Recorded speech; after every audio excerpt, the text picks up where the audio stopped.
Steve's birthday was coming up. Francine booked him an interstellar-themed trampoline set. However, Stan thought it was time for Steve to grow up. So at Steve's birthday party, things turned out like this. Stan hired someone to give a talk about insurance. He even refused to let Steve and his friends go out to play. Suddenly, they discovered Francine had gotten them the trampoline after all. They started playing on it. Stan wanted to go in and stop them, but once he entered, Stan fell in love with the feeling. He was extremely happy, but suddenly, he started crying. He even stayed inside for several days. Then Roger, the psychologist, came to see Stan. After talking with Stan, he concluded Stan missed out on his childhood and needed to make up for that lost time. Stan was deeply moved. Roger suggested Stan engage in more childish activities. Unexpectedly, Stan became obsessed with rocking horses. Then he played dodgeball with Steve and his friends, even though they often caused trouble, and Stan frequently hurt himself on water slides. They even pulled pranks together, like throwing eggs at someone's front door. But the police showed up. Stan was immediately tackled by an officer. Then they went to court. The kids were sentenced to 20 hours of community service, but Stan got 3 months in prison, so Stan had to go to jail, and household responsibilities fell to Steve. When Stan arrived at prison,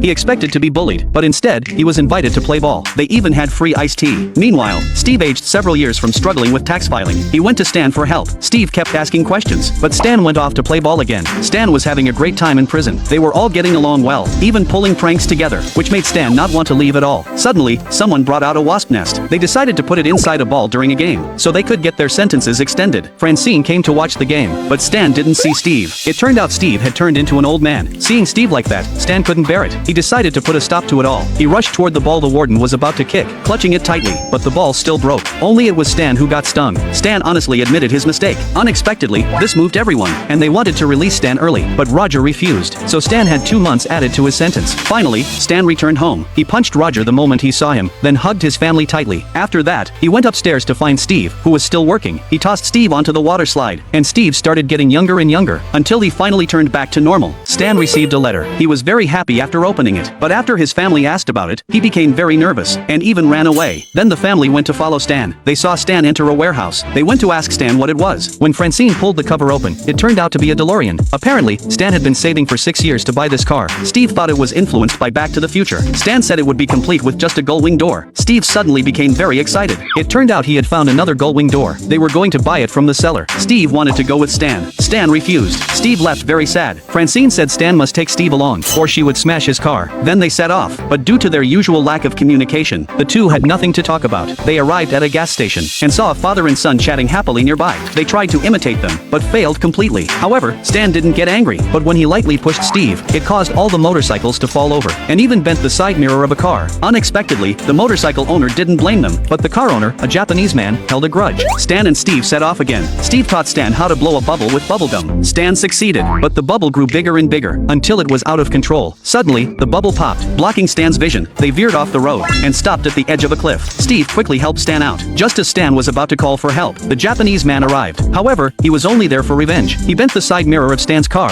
and then the car fell down the cliff. Stan and Steve decided to continue on foot. Suddenly, a snake appeared ahead. Stan used his pants to hit the snake away, but his wallet flew off. Steve went to retrieve it, but a bird snatched the wallet. Stan tried to stop it, but to no avail. Even his pants were taken away. Stan had to call for help. Then they successfully set off again. On the way, they encountered another person going to buy the gull-wing door. Then they started racing each other, first come, first served. Eventually, both of them got speeding tickets. After setting off again, Steve jumped into the man's car, pulled out the gearshift lever, then jumped back. They overtook the man, and became the first to arrive.